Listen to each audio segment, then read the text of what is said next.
Assalamualaikum warahmatullahi wabarakatuh.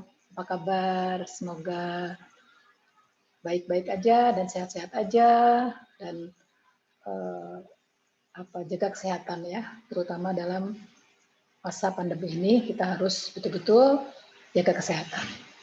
Baiklah saudara-saudara, kali ini Ibu akan masuk dalam mata kuliah Pendidikan Kewarganegaraan. Ibu akan menjelaskan mengenai aturan main dalam mata kuliah pendidikan kewarganegaraan ini. Baiklah, untuk itu Ibu akan share bahannya dulu ya. Share bahan, share screen. Oke. Baik. Baik, pendidikan kewarganegaraan.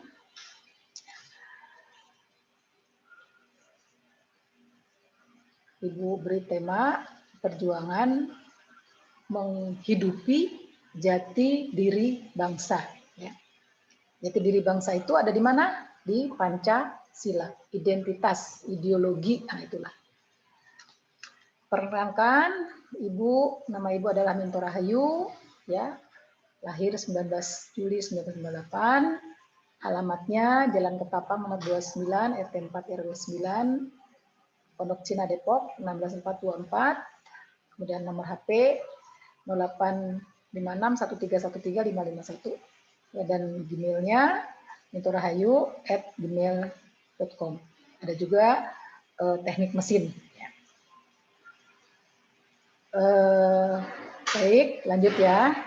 Ini adalah buku, salah satu buku yang bisa Anda pakai untuk sebagai referensi. Tapi nanti bahannya, materi ajar ini akan Ibu bagi di dalam e-learning di setiap minggunya, ya, setiap minggu. Ini adalah foto Ibu, ya. Baik, ini adalah landasan hukum dari mata kuliah ini, ya, mulai dari Undang-Undang Nomor 20 Tahun 23 tentang Sistem Pendidikan Nasional, kemudian Undang-Undang Nomor 12 Tahun 2012 tentang Perguruan Tinggi, dan yang terakhir, ya, ini adalah SK Dirjen Dikti Nomor 84 KPT tahun 2020, ya, tentang pedoman pelaksanaan mata kuliah wajib pada kurikulum perguruan tinggi. Ada 3 mata kuliah wajib, yaitu agama, Pancasila, kewarganegaraan, dan bahasa Indonesia. Nah, nama mata kuliah kita adalah, maaf ini salah,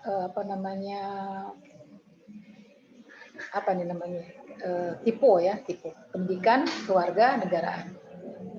Jadi pendidikan kewarganegaraan sebagai landasan dalam bermasyarakat, berbangsa, dan bernegara.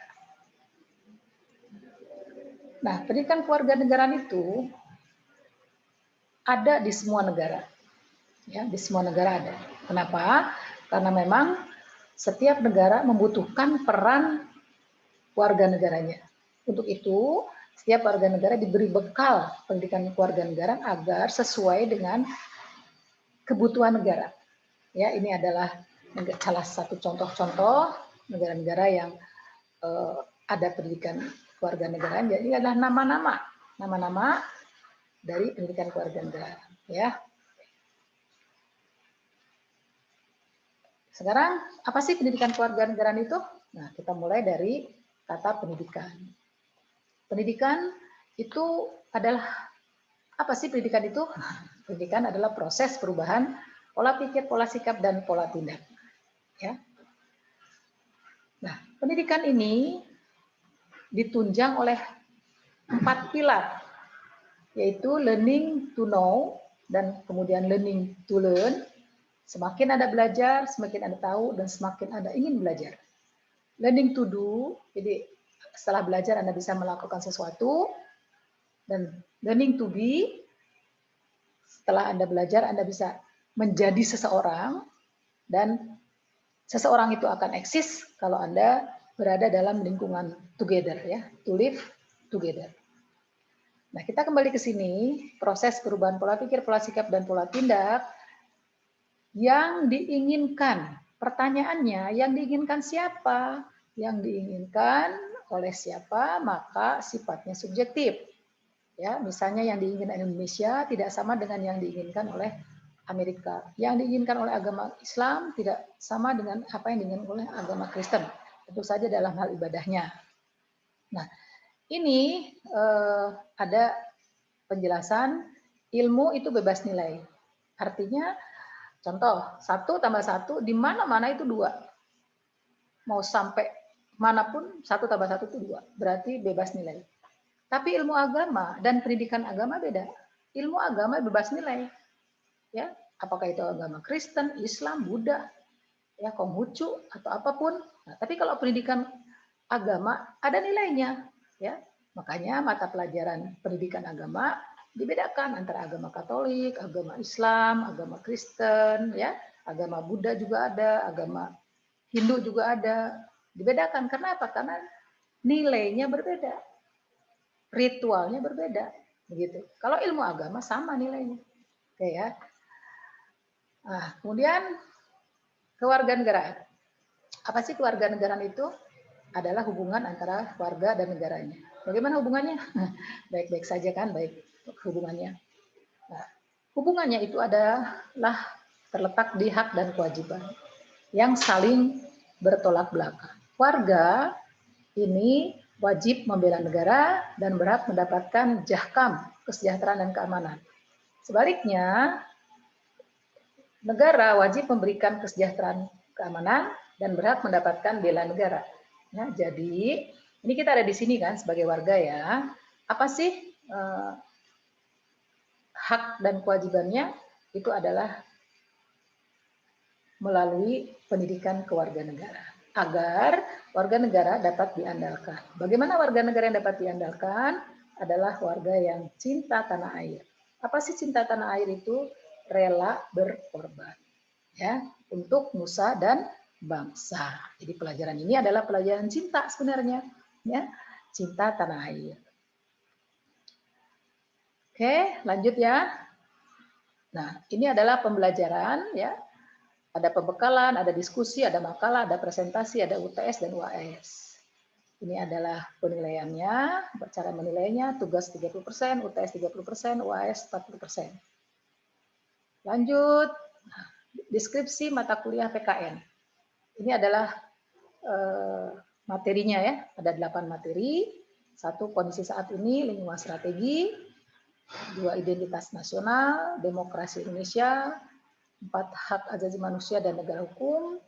5 bela negara. 6 geopolitik Indonesia yaitu wawasan Nusantara.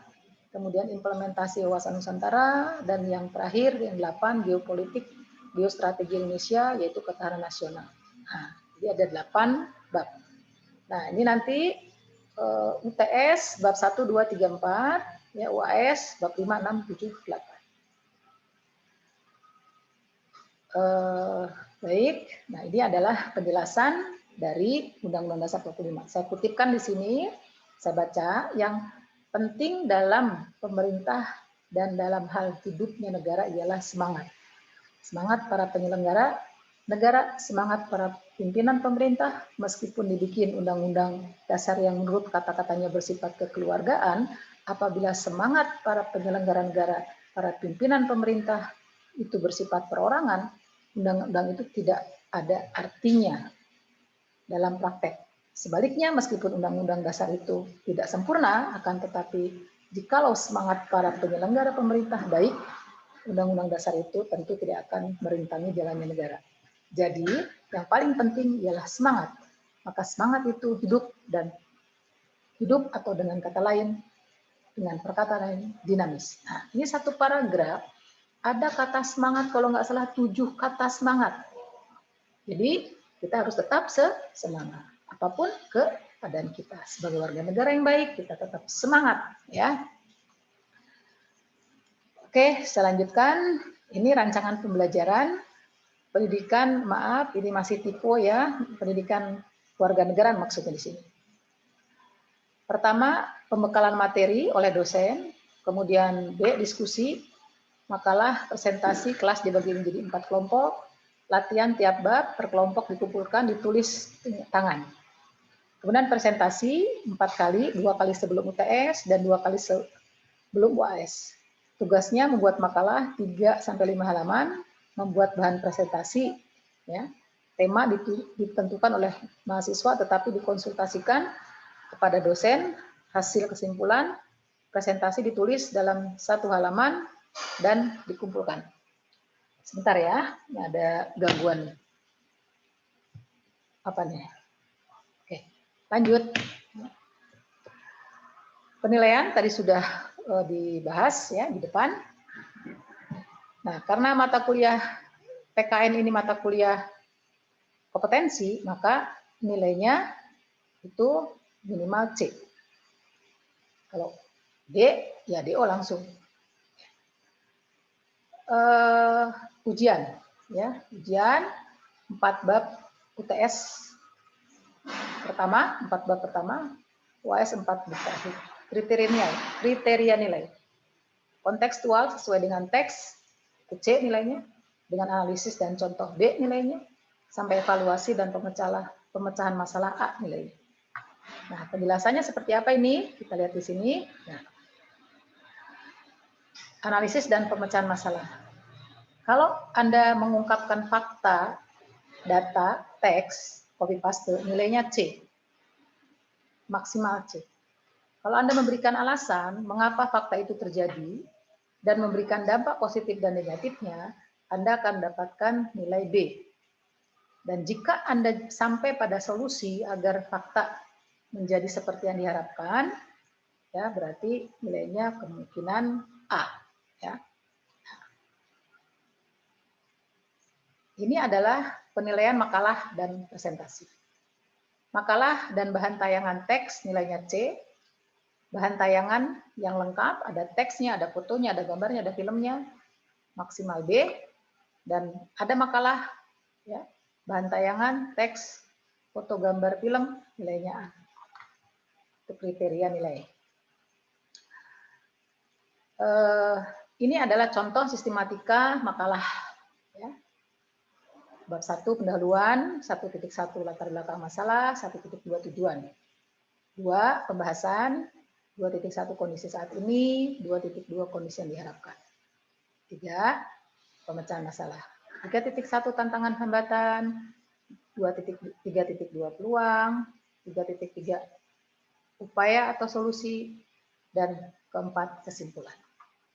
Nah, seperti apakah ini ya penjelasannya ada di sini. Nah, contoh judul antisipasi perlakuan korupsi pada kader partai.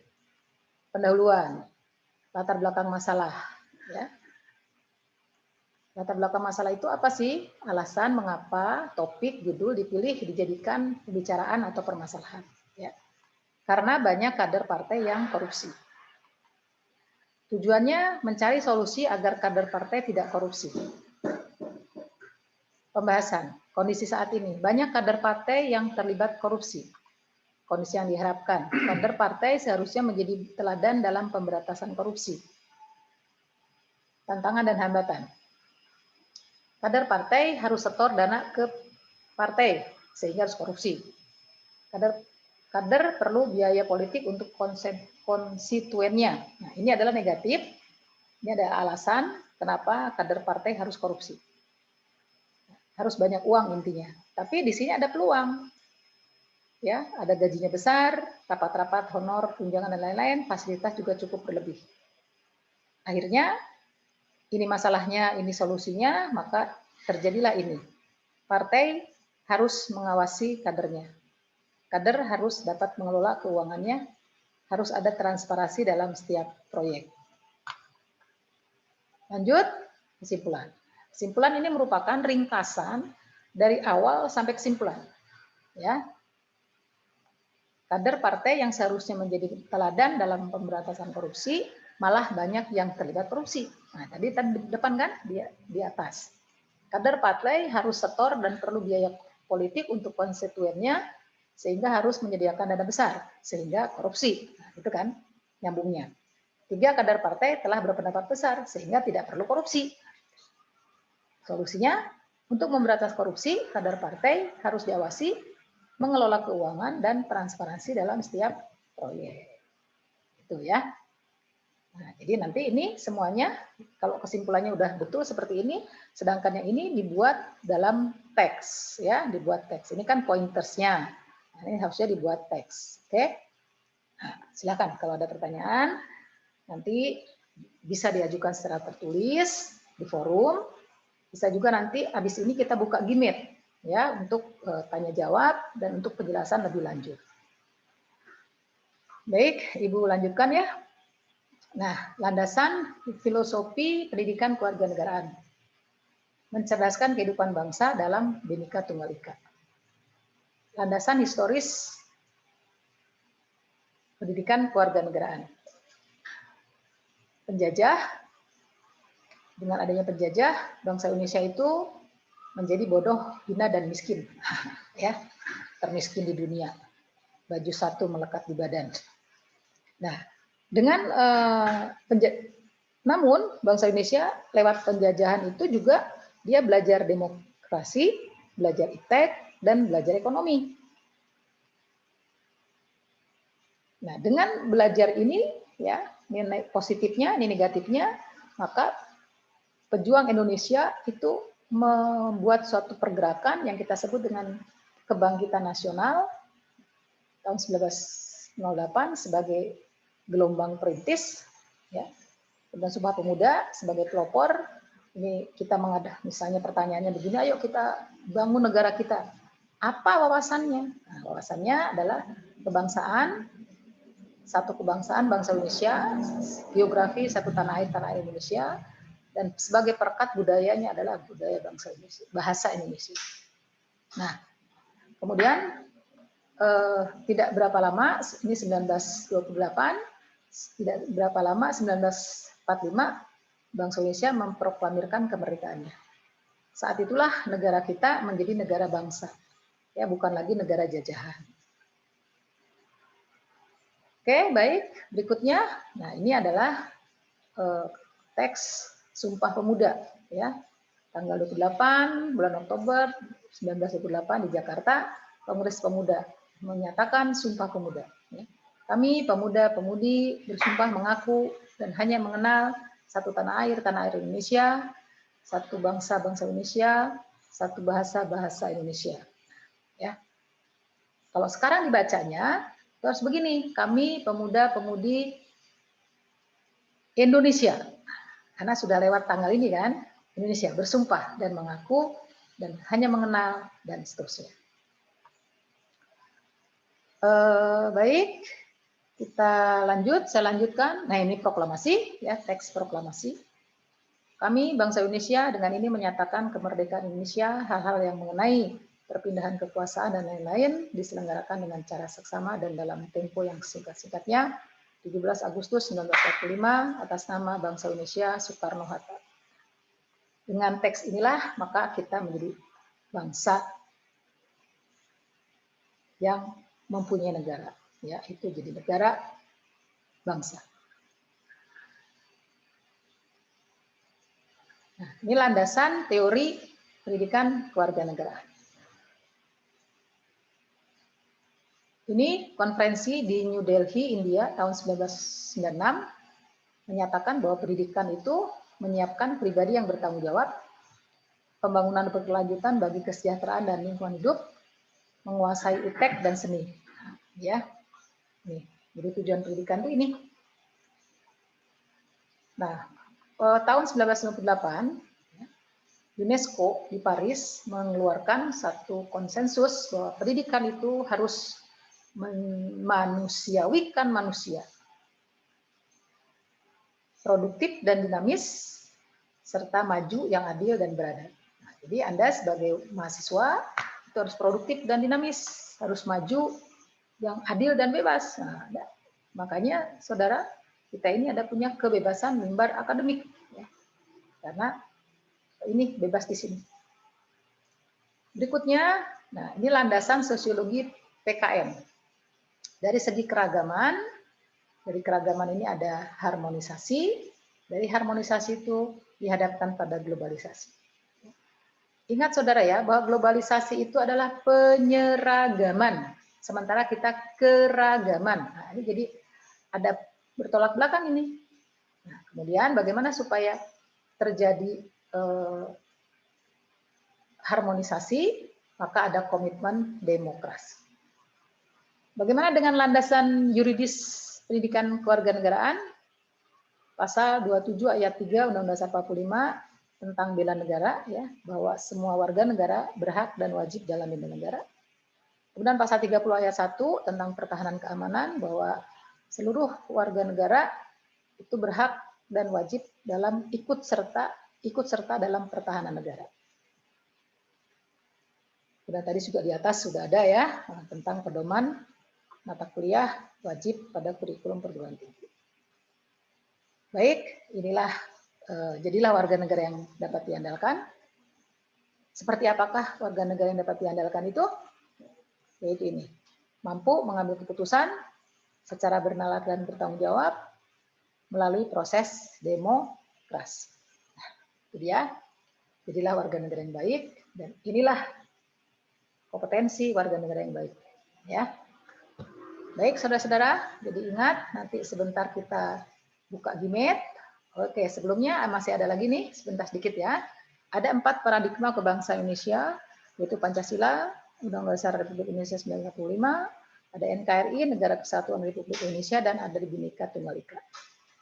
Kemudian ada juga 4 pilar karakter bangsa, jujur, cerdas, tangguh, dan peduli. Nah, ini ya. Kita harus jadi manusia yang jujur, cerdas, tangguh, dan peduli ya. Itulah jadi warga negara yang baik. Oke, ini satu lagi, ini yang agak-agak apa namanya ya, kekinian lah ya, sesuai dengan jiwa muda mahasiswa. Mahasiswa ini ada yang disebut dengan aksi mahasiswa atau kegiatan mahasiswa. Nah, kegiatan mahasiswa itu berbentuk organisasi, penelitian, wirausaha, pengabdian kepada masyarakat, aksi solidaritas, aksi turun ke jalan. Nah, kalau sekarang itu nggak musim lagi turun ke jalan. Musimnya apa? Turun ke media sosial. Ini itu harus ada keamanan. Ya. Kenapa sih terjadi aksi mahasiswa?